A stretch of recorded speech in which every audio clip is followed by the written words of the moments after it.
ये पूरी सुंदरकांड की यात्रा हनुमान जी ने सबको प्रणाम किया, जबकि काम करने वो जा रहे थे, छोटे छोटे बंदरों को प्रणाम किया।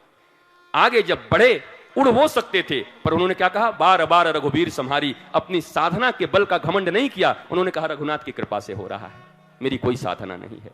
मैनाक आया, सोने का पर्वत, धन आए लेकर के अपने लोग। जब तुम भी साधना, शांति और शक्ति के पथ पर आगे बढ़ोगे, जब तुम भी प्रेम, आनंद और धर्म के पथ पर आगे बढ़ोगे, तो तुम्हें रोकने वाला कोई पहला आएगा, तो तुम्हारा अपना व्यक्ति आएगा और धन लेकर आएगा। जैसे मैनाक पर्वत आया, आकर के रोका, विश्राम करो। सोने का पर्वत, सोने का चम्मच किसी को मिल जाए तो आदमी नियत बदल दे, पर्वत तो बड़ी चीज होती है। पर हनुमान जी ने छुआ, प्रणाम किया। परसा तेही पुनि कीन्ह प्रणाम, राम काज कीने बिना मोहि कहां विश्राम। और चले गए। आगे सुरसा मिली। सुरसा का अर्थ प्रतिस्पर्धा है, स्पर्धा। जस जस सुरसा पदन बढ़ावा, तास दून कपि रूप दिखावा, सतजो जन तिहियान कीन्हा अति लघु रूप। 10, 20, 50, 60, 16 चल रहा है प्रतियोगिता। तू इतना, हम इतना, तुम इतना, हम इतना, तुम इतना, हम तुमको बता देंगे। पड़ोसियों से प्रतियोगिता, अपने भाइयों से प्रतियोगिता, अपनी जेठानी और देवरानियों से प्रतियोगिता, भाई भाइयों में प्रतियोगिता, मोहल्लों में प्रतियोगिता, राज्यों में प्रतियोगिता, मनुष्यों के बीच प्रतियोगिता, प्रतिस्पर्धा। यह देश श्रद्धा का था।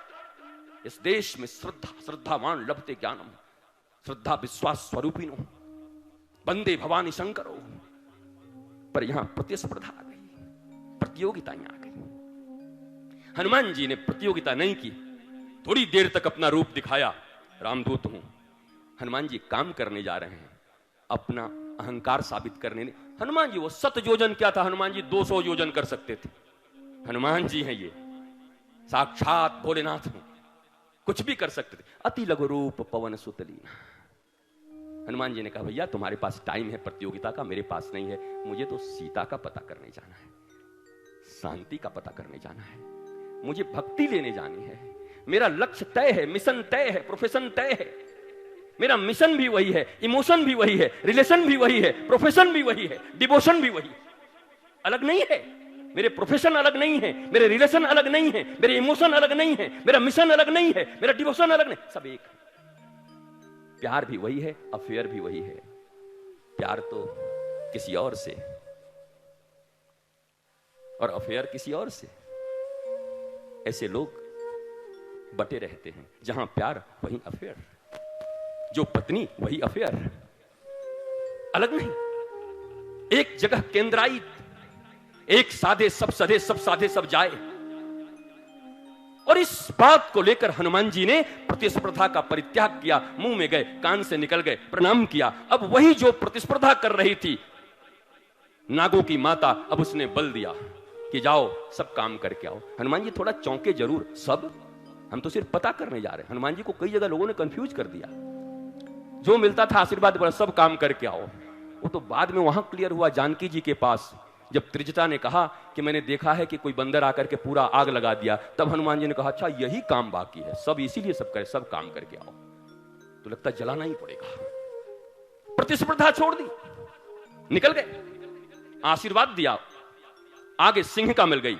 सिंह का वो है जो परछाई को छू करके ऊपर उड़ रहे जीवों को नीचे ला करके खाती है। ये कैसी राक्षसी है? ये हमारे तुम्हारे भीतर की ईर्ष्या है।